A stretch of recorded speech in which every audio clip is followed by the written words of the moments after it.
about we talked about the American dream and how owning time is true wealth. So I'll bring up the email. I think I sent it to everyone. Let me just share my screen here. So we kind of talked about how owning time is really true wealth, right? It's the most valuable resource we have. So I'll make it a little bit bigger. Is that visible there? And so really the owning of your time and the freedom to choose how you spend your time and what you pursue, that is real wealth. So when you think about what's true wealth, what do you actually want, that is what most people would define as being successful and what we're all striving for. It's really not a dollar amount. I know a lot of people say, hey, I want to have lots of money, millions of dollars. But if I were to tell you, okay, but you'd have to work 15, 16 hours a day for that, you'd be like, no, I don't want that anymore. You really want freedom to choose how you spend your time. And then of course have other things that you want to accomplish. That's the important part. We talked about how the traditional American dream prepares us for a life in the rat race, and it comes at a great cost. I got a lot of feedback from you guys on this one. So I just wanted to, good and all kinds of great comments on that. But as we saw in the diagram last week, we can't deny that the majority of the time we're going to spend working. And so if you're working in your purpose or your calling, then that's wonderful. And so maybe you just need to learn more about how to get money to work for you at that point. If you're working, you're making a lot of money and you don't feel like you're in your calling, then maybe you need to find something that brings you more joy, that brings you more happiness, because you're going to spend the majority of your life in terms of years and time, in that job or doing that type of work, right? We also talked about that there's various traps in that rat race, one based on fear and one on greed. The greed one is interesting to me because as you start obtaining more wealth or doing well, sometimes you're still wanting to keep up with others. The neighbor got a new car, or somebody got a new house, or somebody's got something. And unless you're like the richest man in the world, which there's only one person and it changes every month or so. I think right now I think it's the French investor, right? I think he's now #1 in the world. He just beat Bezos and Elon Musk. So that unless you're one of those guys, there's always going to be somebody wealthier than you, somebody doing better.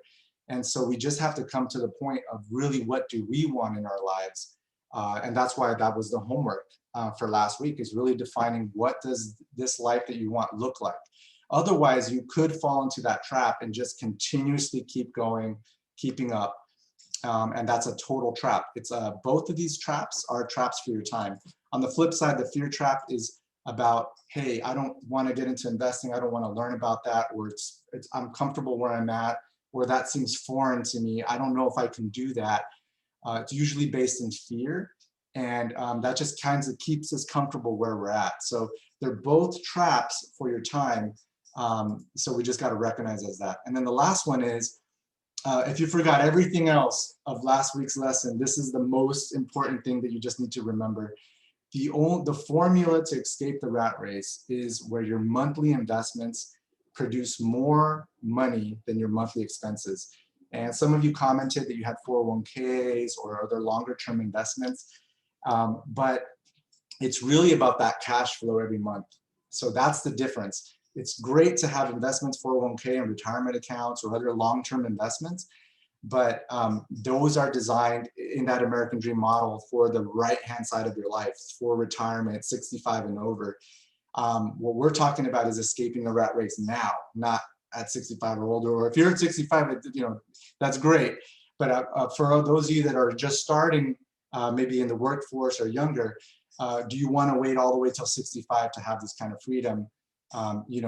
Usually the answer is no. They want out as soon as possible. So the metric to get out of that is where your monthly investments produce more than your monthly expenses. And if you do that, you will get time and resources, which are the two elements you'll need to pursue anything that was your goal. Anything that is your goal is going to require time and resources. So if you think about anything that you've wanted to accomplish, if you haven't accomplished it, I will take a wild bet that it's because you haven't applied time or resources, money to that project, or you don't have as much as you need to pursue that project. Yeah. So that's kind of the recap from last week. There's the video in this email. You can watch it, take some of the takeaways.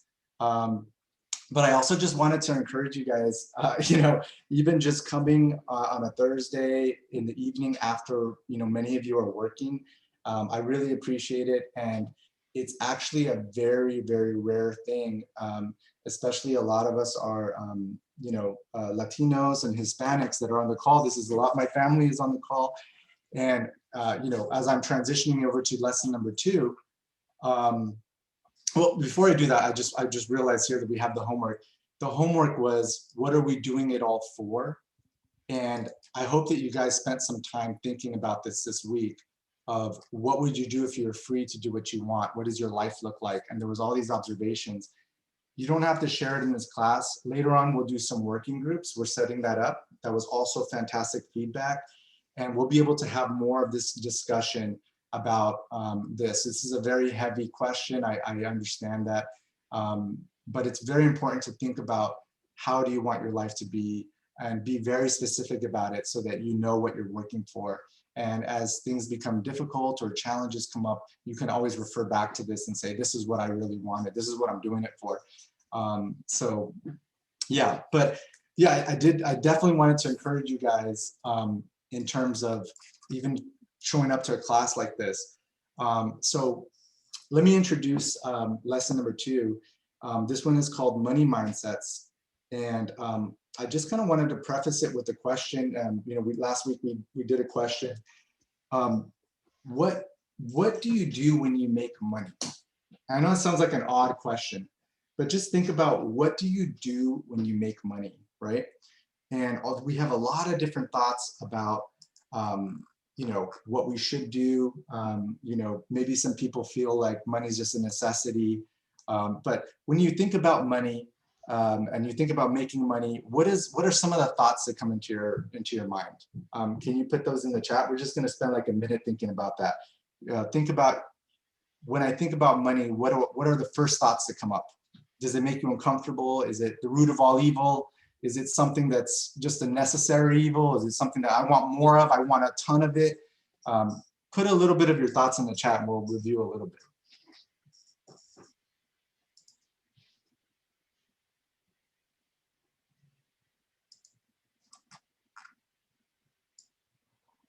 Nico, we getting some?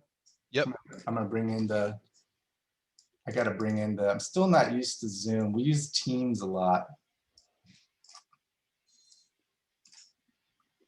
Resource, tool for freedom. Yep. Save. A good servant to a terrible master. Pay off debts. Yep. And some good responses.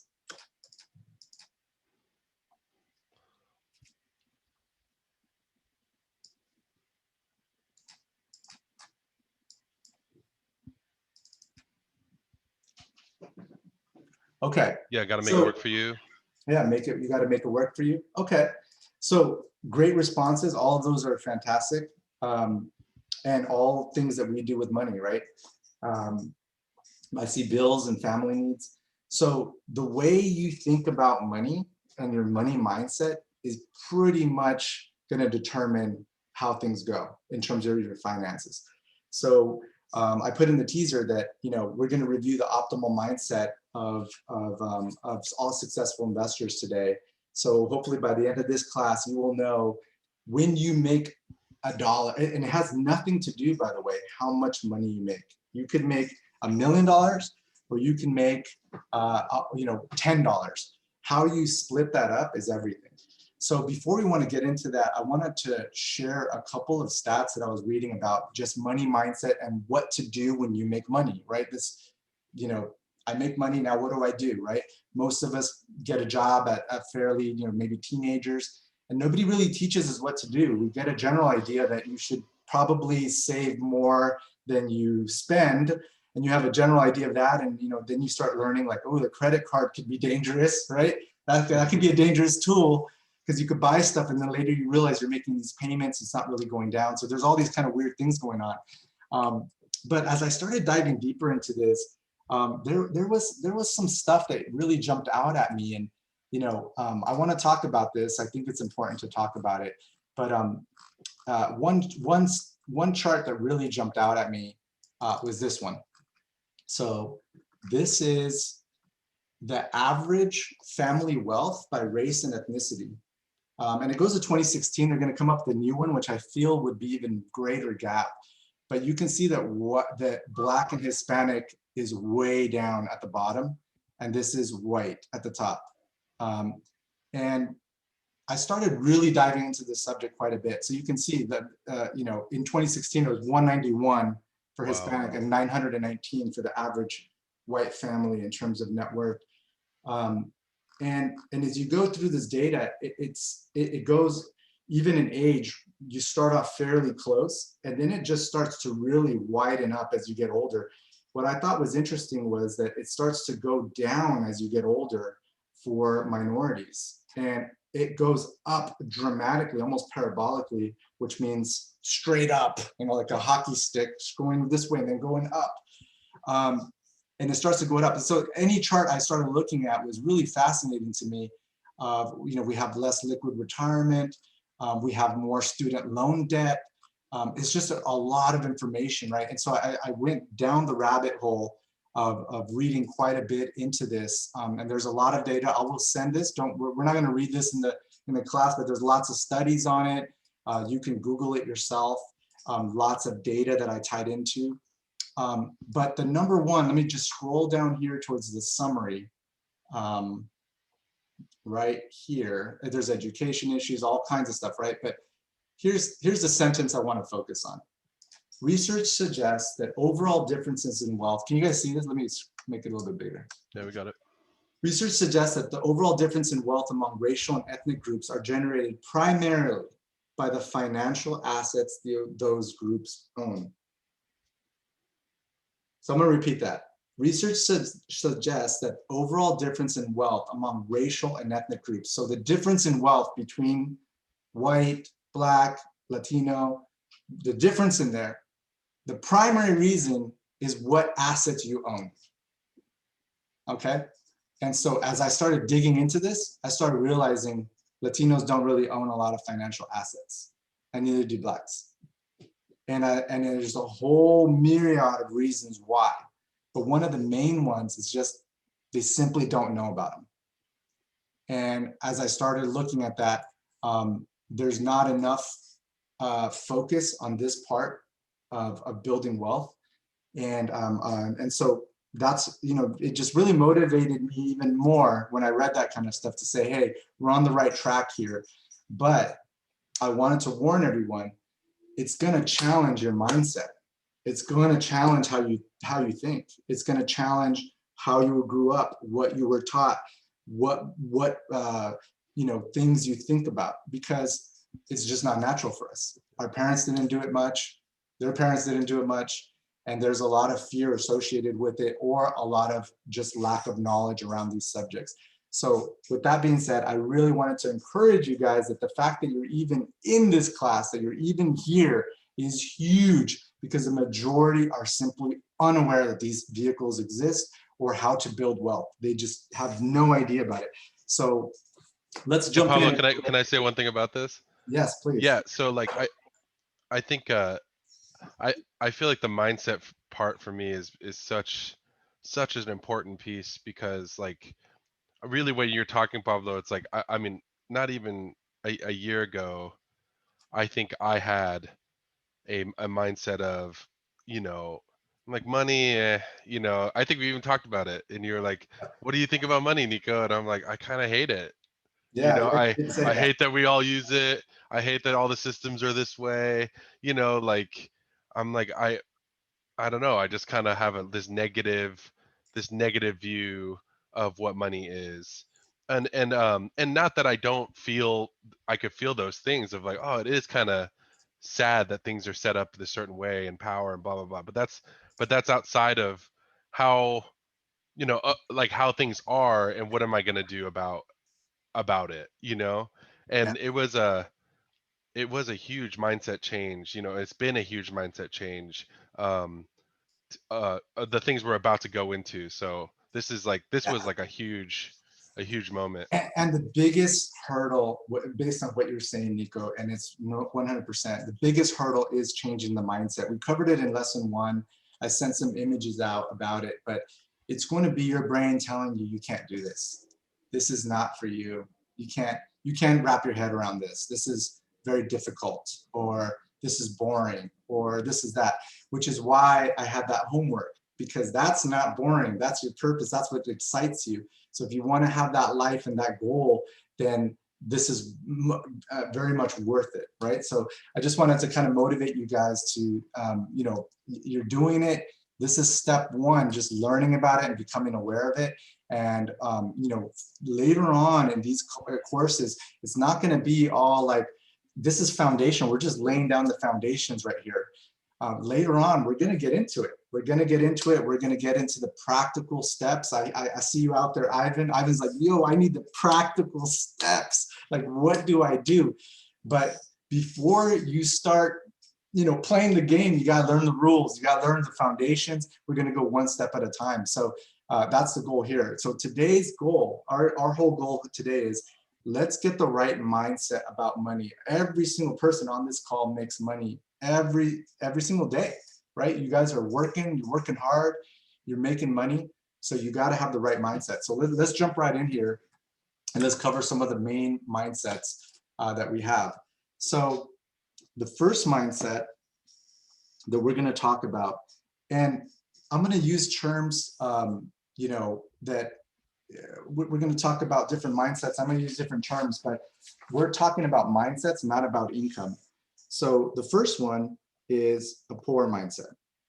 Okay. And let's split this up here. And so you have a job and that produces money. And we're going to put that here. And this is going to be income. Okay. And over here on the other side, we're going to put expenses. All right. And under here, we're going to have liabilities, which is just really like debt or things that you owe.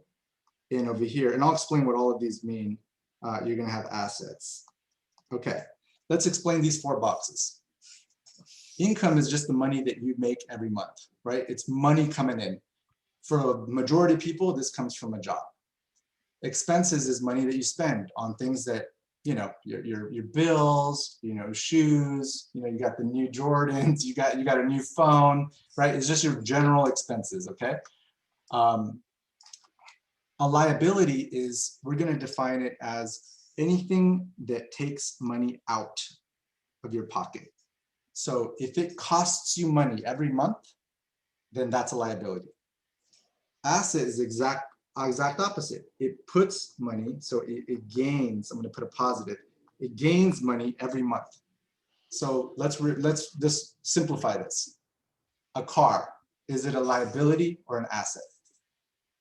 Let's say that you have a loan on the car. You can put in the chat. Liability, I see liability. Yep, that's right.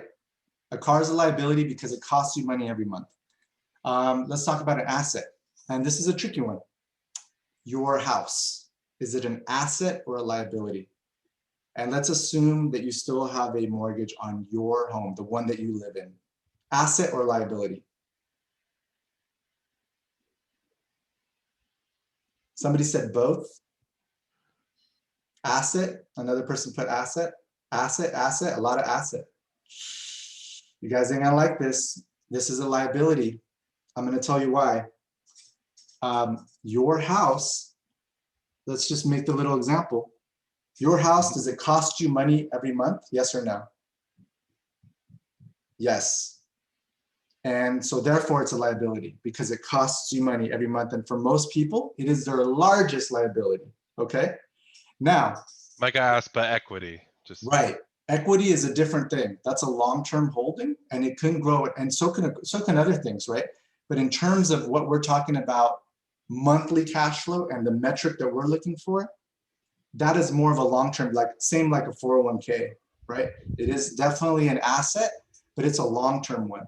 So how could you turn a property into an asset the way that we're defining it here? Anybody know? The house itself is not the problem, right? And it's not that you shouldn't have a house or have a loan. I'm not saying that, but you can turn a house into an asset. Nina, rental properties, absolutely. So you can turn a house over here on the other side. Let me show you how this works. So let's say that you are paying your house and then you lose your income. You have a loan on it. What happens to your house? If you're paying your house and you lose your income, Bye-bye. your house is gone, right? But if you have it as an asset where it's producing money for you every month, meaning positive, and you lose your income, what happens to your asset? Does it fall apart? No, it continues to produce money for you every month, no matter what. And that's why it's an asset and not a liability. So a lot of people, you'll see even a lot of wealthy individuals, they don't even own their home, but they have 15 properties because they want every single piece of their money making money for them, okay? So that's just the definition of these boxes. So let's start in terms of what a poor mindset looks like. And when I say poor, again, has nothing to do with the income. You may think poor, dollars an hour, they make very little, or they don't have a lot of money. No, millionaires could be poor mindset. Lottery winners have a poor mindset. They get millions of dollars given to them. Since they don't have the right mindset, they blow it, right? Athletes, historically, right? A lot of athletes do not know what to do with money. They're great at their sport because they dedicated their lives to it, but they didn't learn financial education, so they didn't know what to do when they made money. So if they have a poor mindset, they can also lose it. So let's go through the, I'm going to change the color here so you can see the flow of money here.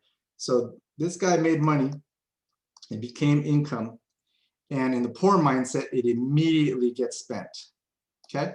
So money goes from the income to expenses. And I'm going to start, I got this little Excel here that we'll start filling out together, okay? So the primary concern in the poor mindset, we'll start here, is paying bills. Okay, that is the primary concern of the poor mindset. What matters most, right?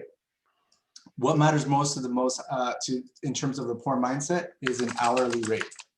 So they think about money in terms of hourly rates. These are just characteristics, okay? The money habit is they make money and spend money, all right? And actually, it's really interesting, but the more that they make, the expenses just seem to match it. So they're always right back at that little tension point where you're just, maybe making a little bit more than you spend, or sometimes they get into big debt, right? Because of credit cards or other things, so they can get in there. How do they make more money? In the poor mindset, how do you make more money? Any thoughts? How would you make more mindset? Usually they want to take another job, Yeah, side hustle, overtime, or work more. hours. Okay, It's all good. so when you think of making more money, you think, well, I make my money from my job, so if I want more, I should get another job, and it makes total sense to think that. And since I'm concerned with an hourly rate, maybe I should just work more hours. So this makes complete sense. The primary concern is paying bills. Your expenses, paying your bills. That's the main thing. And you tend to be happy. Well, so in this mindset, what makes happiness is really when you have money left over at the end of the month. So if you're in this mindset and you have money left over at the end of the month, you're good. And when you make more money, guess what happens? You spend it. And what do you spend it on? Expenses. So this is things that don't produce anything, the new phone, really cool clothes, other stuff that does. So you just make more money, you just spend it. Okay. So those are characteristics of that poor mindset. And this is the way that money flows through that. Okay. Any questions so far? I just want to stop here for a second before we move on to the next one. That was me for a long time. Okay, let's back up here. Let's get rid of this. Oh. All right, I'm gonna do another one here because I got some feedback that the screen was getting messy. So we're gonna move to the right. All right. Nice. Yeah, I can actually delete this little guy. All right, getting a little cleaner. Okay, so now let's talk about the middle class mindset. This is going to be most of us, guys. Most of us are in the middle class, and you know it's really weird when you say poor, middle class, and rich, because we have this idea that most people think they're middle class. They don't think of themselves as poor, and they also don't think of themselves as rich. But not to get all philosophical or anything on it, but when you actually look it up, the majority of the world is living off of $5.50 a day. So you can look these things up, but I think I had it here somewhere. Yeah, it's like $5.50 a day. In terms of half of the globe is living off of $5.50 a day. So at minimum wage in the US, making $12 an hour, when half of the global population is making $5 a day, that's crazy, right? And so if you're living in the US, you're already in the top percentile of wealth. So globally speaking, you are wealthy. And that's a weird concept for us to think about, but it's actually quite true if you look it up. So in terms of the United States, though, the majority of people are in the middle class. And let's look at how money flows there. So we got the same thing. We got income. I'm going to just put income. We got expenses. We got liabilities again. And we got assets. Okay. And we have a job. All right. So same deal. Let's get the money flowing. Money comes in. It comes in as income. And where do you guys think it goes? Any guess? It goes to expenses and liabilities. Somebody put overtime, side hustle, work more. That's all good stuff. Okay, I'm going to bring up my spreadsheet here. Let's go over some of the characteristics on the middle class.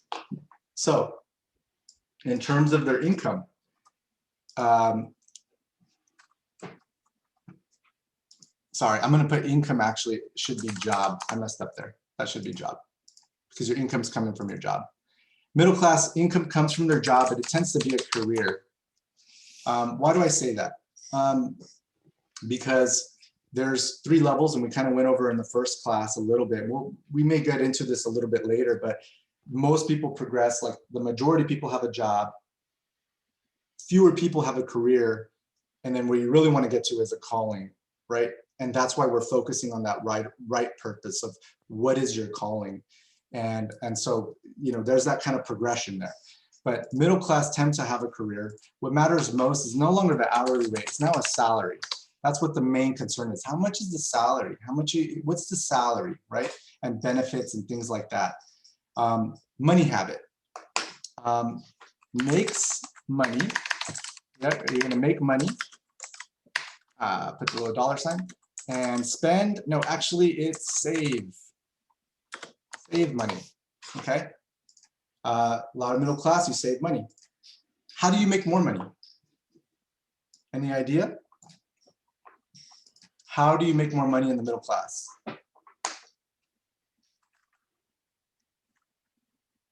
College, somebody said college.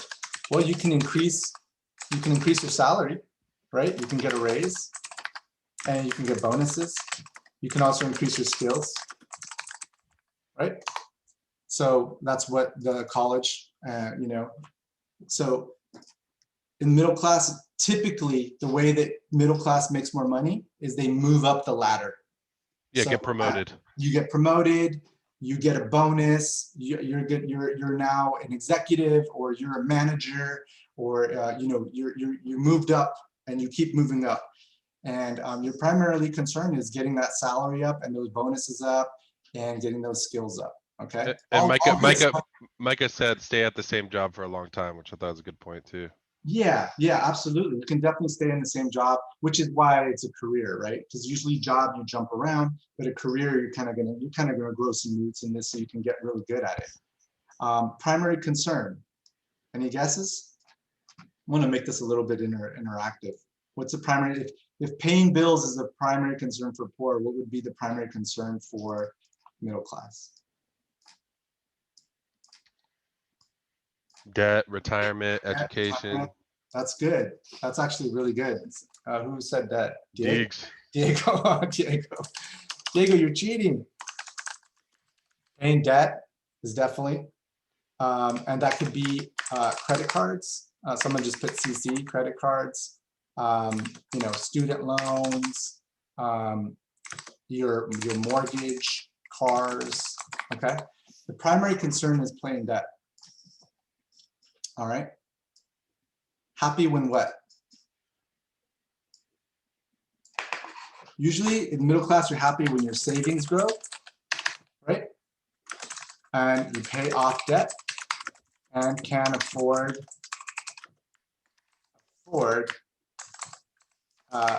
I'm going to put liabilities, but here's the funniest thing is we actually don't think of them as liabilities. We think of them as assets. 1 second, my computer locked me out. Okay, so middle class, money comes in, and I noticed that it goes straight to liabilities. So we tend in the middle class to focus on a house. I'm going to draw a little car here, and we buy these things thinking they're assets, but they're actually liabilities. Why do I say that? And that's because it costs us money every month, and it costs us money every month on the house. So when you make more money, let's go to that. When you make more money,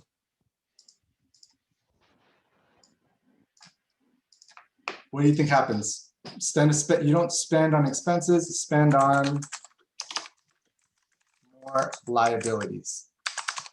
Okay, and this concept of upgrade. All right, so let's run through the middle class. I'm going to spend a little time here. And isn't that the race? Like it just never ends.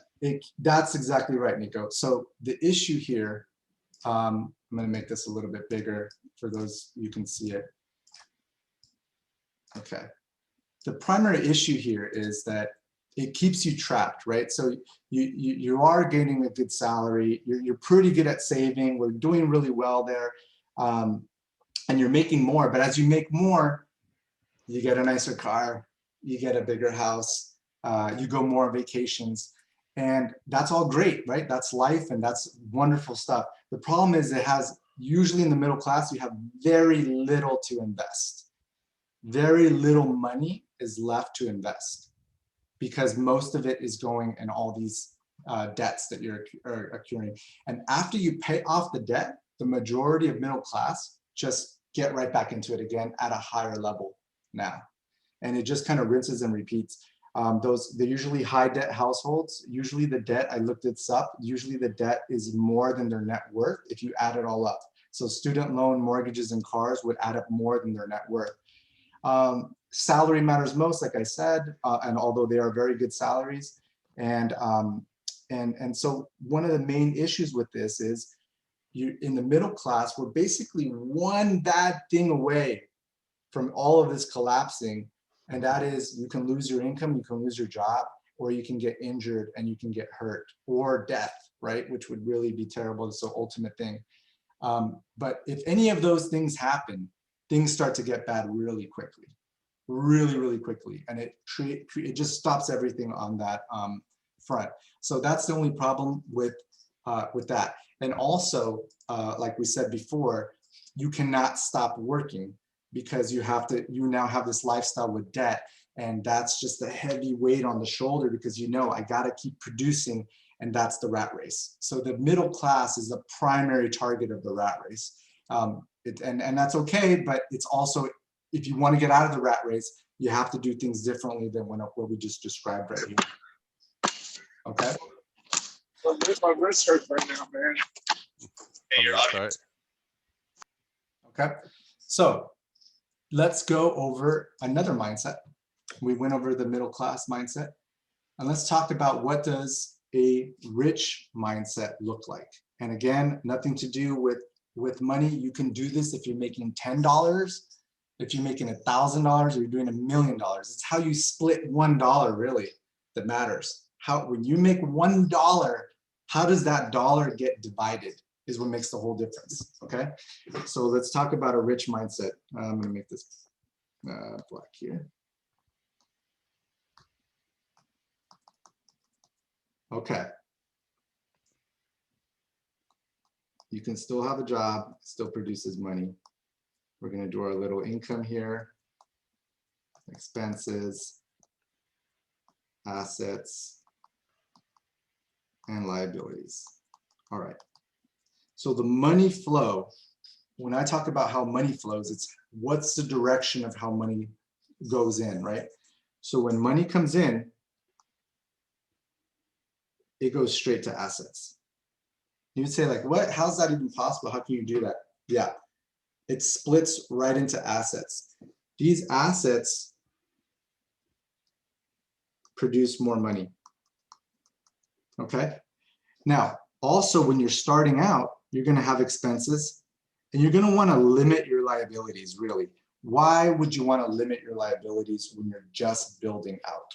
Anybody have any ideas on why? Any thoughts? The main reason why is because debt and having heavy liabilities is what keeps you trapped and doesn't give you enough money to invest. That is the primary, yes, Diego, you nailed it, more money to invest. If your lifestyle does not leave you any money to invest, you will never be wealthy. Bottom line, it's just really hard to build wealth like that because you don't have, I showed the figures on the stats. The reason why white families, white Americans have wealth, it wasn't because of their jobs necessarily. It wasn't anything to do with that. It had primarily to do, like I mentioned, with the assets they owned. But if you never have any money to buy assets, it will never grow. And so what ends up happening is, it's a kind of an interesting thing that happens if you start thinking about your income as your work. What happens if you can't work? That's why you saw that drop off in the older ages of Latin and Black families, because the primary breadwinner in that house, maybe the male or the wife, whoever, maybe something happened to them or they got sick. And then all of a sudden that husband died and that income's gone. And now that wife has to take 2 jobs to try to make ends meet. He left nothing for them. So if you're thinking about it, I can give an analogy. It's more like you're buying a mango. Would you rather buy a mango or would you rather buy a mango tree, right? The mango tree is an investment. You got to grow it. You got to spend time on it. But the mango tree will feed you, your family, and your kids. That'll just keep going. And is that true? Absolutely. When you look at the data, white Americans leave an inheritance to their children. They leave them in trust funds, they leave them money, and they have properties and other things. So as they grow up and they're growing up and their parents die, they actually get wealthier, and it just skyrockets their wealth. Whereas a Latino working hard, 3 jobs, and then he dies, everything just stops. The faucet is completely off, and there's no seeds in the ground anywhere. There's no investments in the ground anywhere. There's no even thought of that. So now, instead of it being a thing that boosts their wealth, it actually costs them money to even bury their father or their mother. It's going to cost them money. And on top of that, they still don't have any knowledge how to build wealth. And they're still now more in the hole than ever, because now half of the income, or the majority of the income that was sustaining them, is now gone. So this has been repeating over and over and over again and causing this big wealth gap, which is at the highest point that it's been ever right now. Pablo, yeah, just a couple thoughts. Like I I feel like one thing I'm thinking about, and it is like something I think we've heard all the time is like, I think we've all heard of investing, but I'm like, why is it so hard to do? And especially I feel like the more even culturally, why is it so hard? Like, because we don't see an immediate return right away, like, and I think It even happens over time. we've almost gotten so used to like getting things wet like immediately, and it is hard to think of like, okay, I'm going to spend some cash now and I might not see something for months, years, or whatever. Like that's actually, it's hard to do, and almost we're so used to like, well, if I put something in, I want to see the result right away. Right, and I'll make that point. So this is effort. I put this last time, and this is time on any asset or anything that you're doing. I gave the analogy of a bowling ball. Do you guys remember that analogy? So making an income is like a bowling ball, and you're down here and you're walking up. Let me move Oh, this. yeah. Yeah, I see it. Let me move it here. There you go. Okay. So if you were walking up a hill with a couple bowling balls, 2 or 3 bowling balls, it would be very difficult, right? It'd be very difficult to go uphill with a bowling ball. Like think of a San Francisco Lombard Street or something, right? You're walking up, it's hard. That's your income. That you doing that with your time is very, very difficult. If you try to do that a lot, you'll burn out. It will burn you out 100%. It's very difficult to make income that way. You can do it and it's immediate, but it's hard, right? And so with an asset at the beginning, you have this big mountain of effort. All of this is work, right? With an asset, if you're buying a rental property, if you're doing an investment, if you're doing anything that you're doing is going to require time and effort at the beginning. But I would say, as difficult it is to take bowling balls up a hill, if you were at the top of the hill, how many bowling balls could you push down? Endless. Many as you want. Yeah. As many as you want, but you're going to have to put this work in. But once you put this work in, it'll gain some momentum and then it's off. And this bowling ball is producing little amounts of money for you along the way. And then you'll do another one. And that one's producing money for you along the way. And then you'll do another one.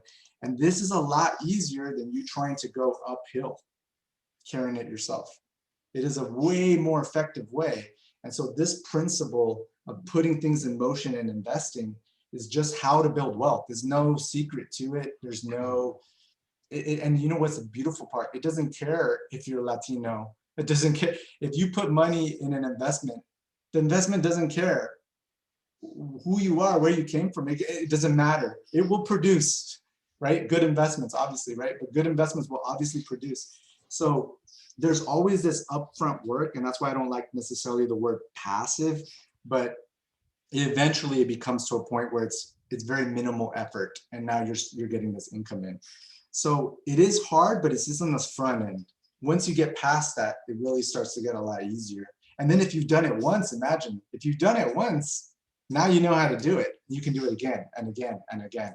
So let's go back to this rich mindset, and let's stay here a little bit, and let's really dissect what's going on here.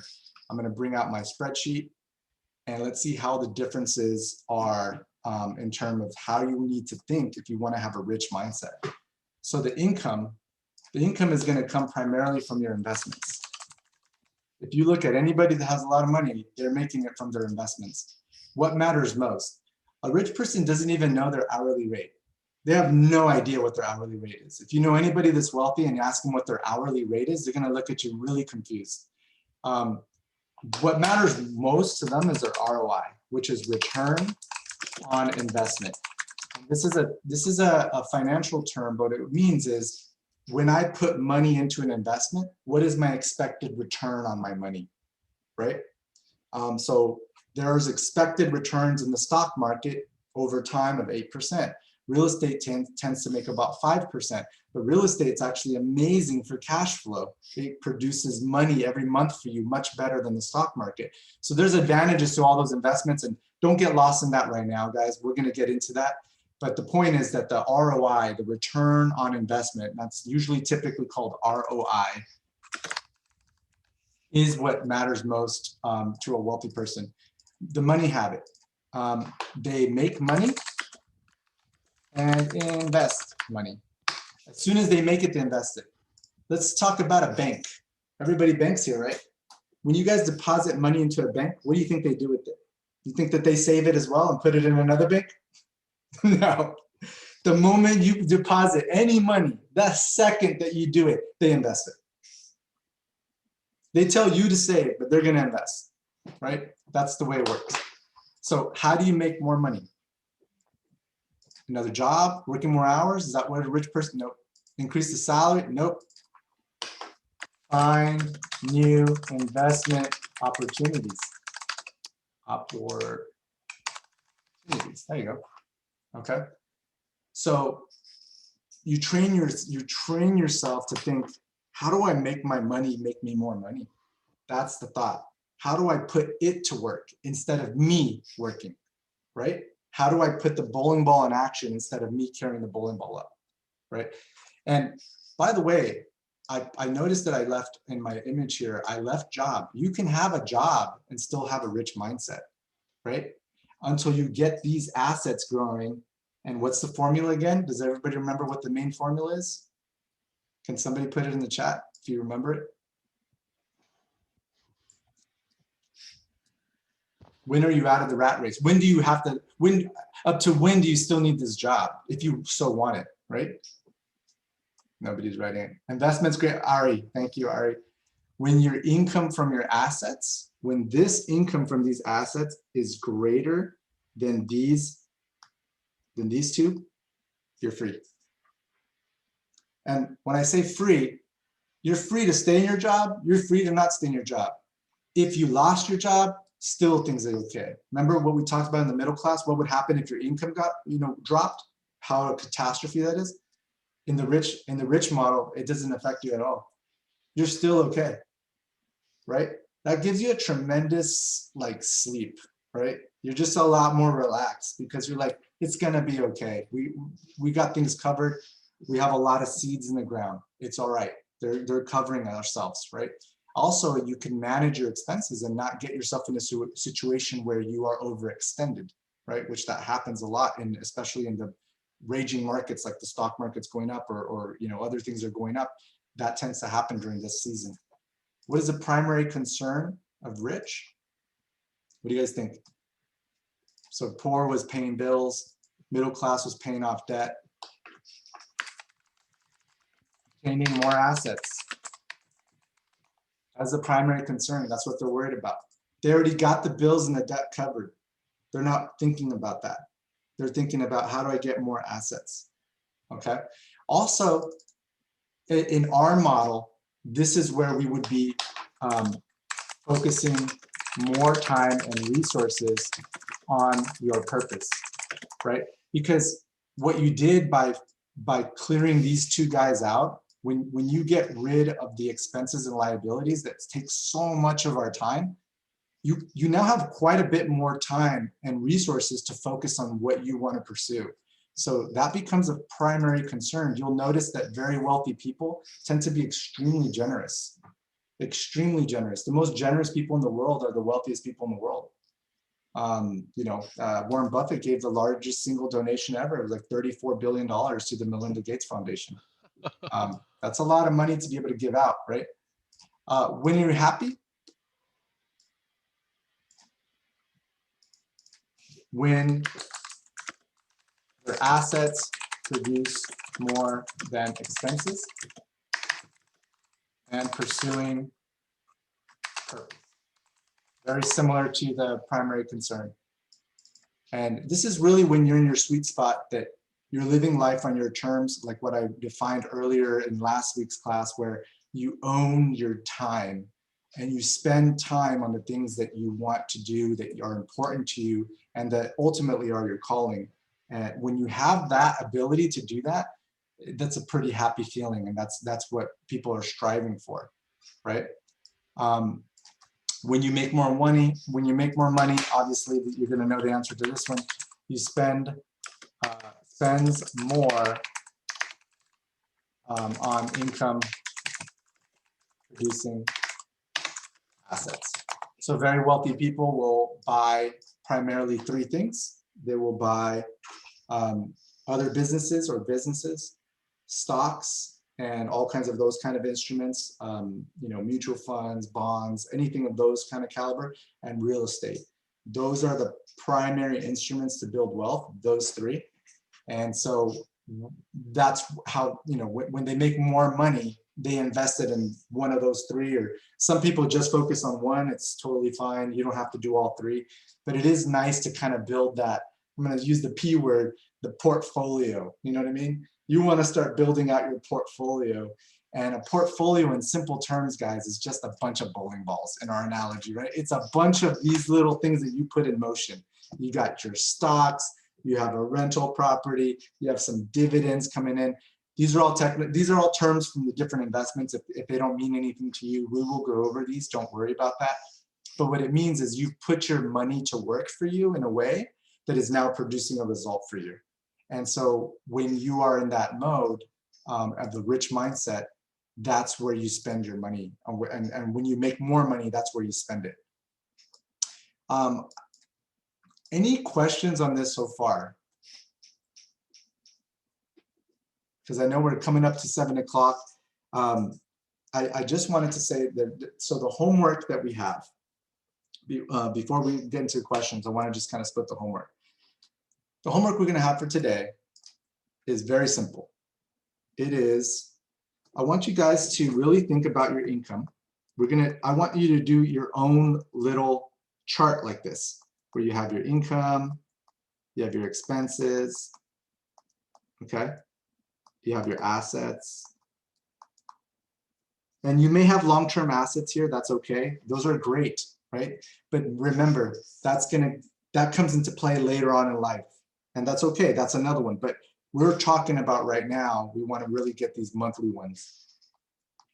And here's your liabilities. And what I want you to think about is, how do you split this up? If this was a pie chart, how do you split this up? What portion is expenses? What portion are liabilities? What portion of your money are assets that you purchase, right? What is the percentage? And so if you want to simplify this, let's really make this really simple. If you made $1, how are you splitting this dollar? Right? So let's go through a way that on the rich mindset you would split it. I think we could do it for every single one, but let's just focus on the rich one since that's what we're trying to learn. Okay, on the rich mindset, you really want to have 0 to maybe 5% debt at most. And when I mean debt, I don't want to get into this right now, but there's a way to use money to make more money, and that's totally okay. So you don't want to have too much of your we can have long conversations about how important it is to use, and you can use leverage, but you don't want to be over leveraged. Usually when people take on debt, they can pay it off easily. So that's a measure. If you can't pay off that loan easily, that is a different type of debt. That would be more like a liability, okay? That's gonna fall more in this bucket right here. So, and you'll see this is true too. If you look on the news, you'll notice that businesses and tycoons and guys that have millions of dollars borrowed another $5 million. You'd be like, why in the world did they borrow $5 million when they're worth $50 million, right? And it's because they're gonna use it to make more money on some deal, and they're totally okay. It's not going to mess them up if anything goes wrong, okay? So let's say ideally we want 0% in debt. Let's talk about savings. What do you guys think should be savings? What percentage wise? Let's see it in the chat. What percentage should be savings? I saw 10, 15, 20, 20, 20, 30 savings, 20. All right. And the rich mindset, we're looking at 10% on savings. 10% of your income to savings. Okay. Why don't you want, somebody put 30%, 20%. Why would we not want this to be higher? Why wouldn't we want to save 30%? Any idea why? Yes, Dan, because you're not making that money make money for you. Exactly. So savings, we're going to keep at 10%. All right, let's talk about taxes. Taxes depends on your income. It's going to be anywhere from 20 to 30%, maybe even 40% if you're a high earner. We want to keep it somewhere in the 20% range. Okay. Now we'll talk about later how you can do that. If you're paying more than 20%, there are ways to get that lower. Okay. And this is with a lot of money. Warren Buffett has famously said this. He pays less percentage taxes than his secretary. Warren Buffett, who has $100 billion right now in net worth, pays less percentage taxes than his secretary. There's all kinds of ways to do that and to reduce your taxable income. And there's some strategies. The quick version is having a business or having capital gains on your investments. You pay less taxes than on income from your job. So, and an income from your job, if you make more money, you're going to pay more. We're going to get into all of that a little bit later, but for now, let's just keep it like that. All right. What other splits do we have? How much should go in expenses? This is all your monthly expenses, your payments, your cell phones, all that kind of stuff. 15%. I saw somebody with 15%. 5% expenses. Wow. That you can be eating ramen, man. 30%, 20%. Okay, I like these numbers. All right. Well, I would say somewhere around 20 to 30%. Let's put 30%. Right now, when I say expenses, that's your money coming out, right? So we're assuming you don't have any debt. So if you have a liability or a loan, that's going to get rolled into your monthly expenses, right? So this is expenses, liabilities. See that? Now, why is it important to not have debt? Because all of a sudden, this gets really difficult, right? If you have a mortgage, that's almost going to be impossible to keep at 30%, which is going to limit your investing capabilities, which is why you have a couple options. You can either not get yourself into that debt, or you're going to have to really start increasing your assets. Now let's talk about the last one, assets. How much should be going to investing in assets?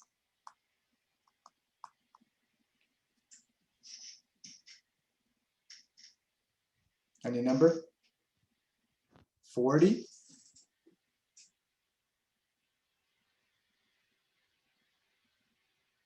30? All right. Yep. Definitely you want at least 30%.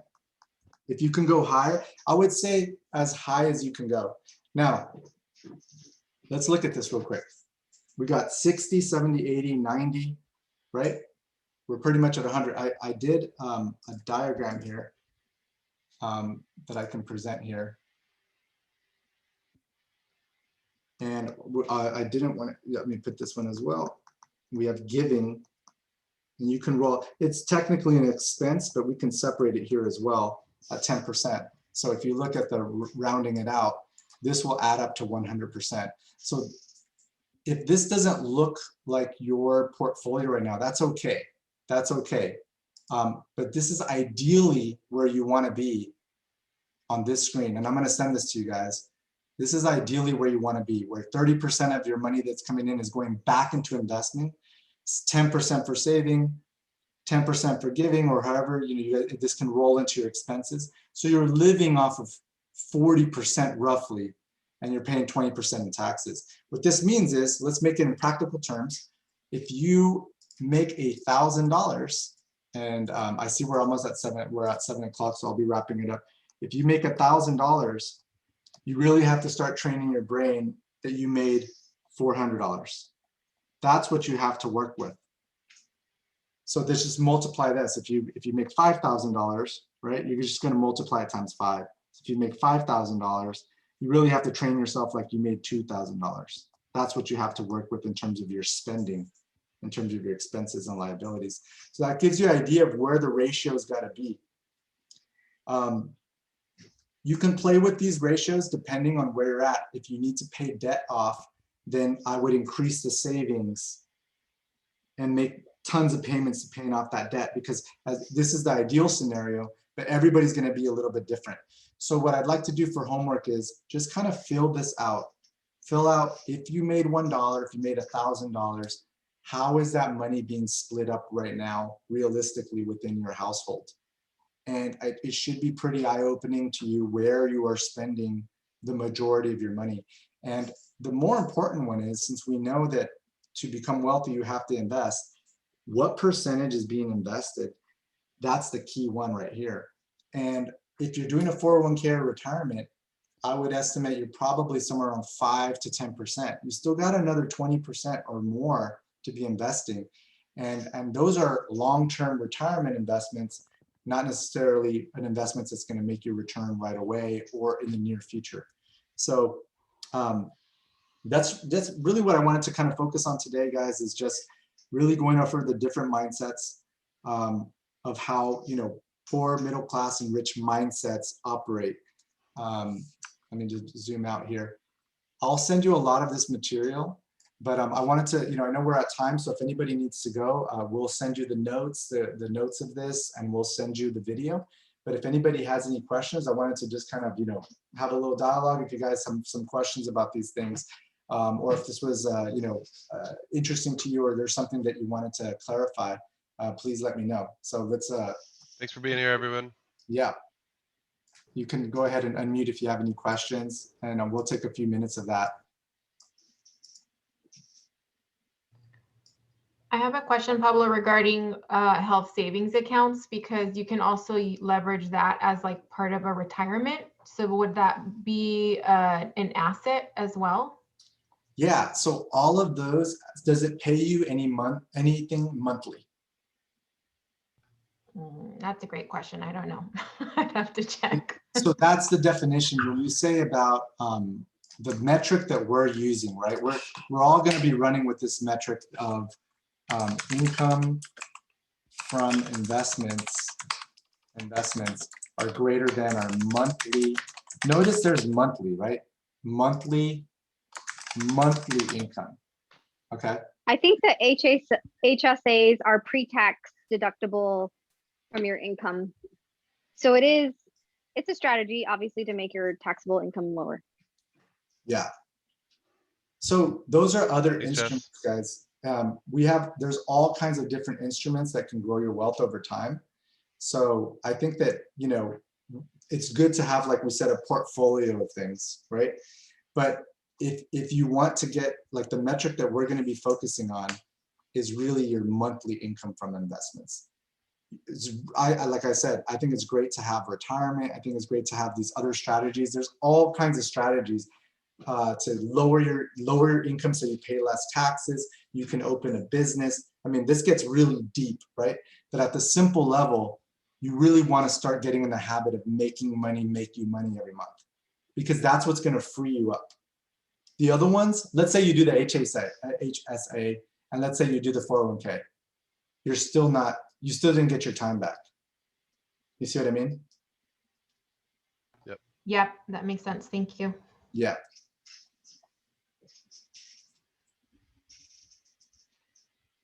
Any other questions? Was this helpful? Does this help you guys think about how you should be thinking about how money flows? For me, it was very, very eye-opening to see this in action, because I was in the middle class mindset, right? In the middle class mindset for a very, very long time. And I had to, like, shift out of that. And it's very hard if you've been in it for a while. I was working since I was 15 years old. So it is difficult to make that shift.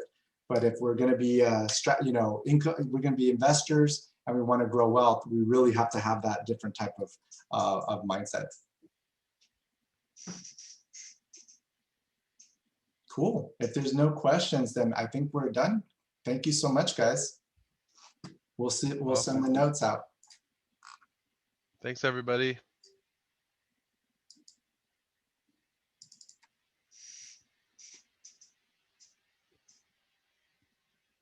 See you, Micah. Micah. I missed the mustache, Micah. Coming I'll grow it back back. in for next time. Get a little like. I like it without it. Really. Vero is Lily. Hey, Nicole. Thank you. Welcome. Thank you. Thank you for joining, Nicole.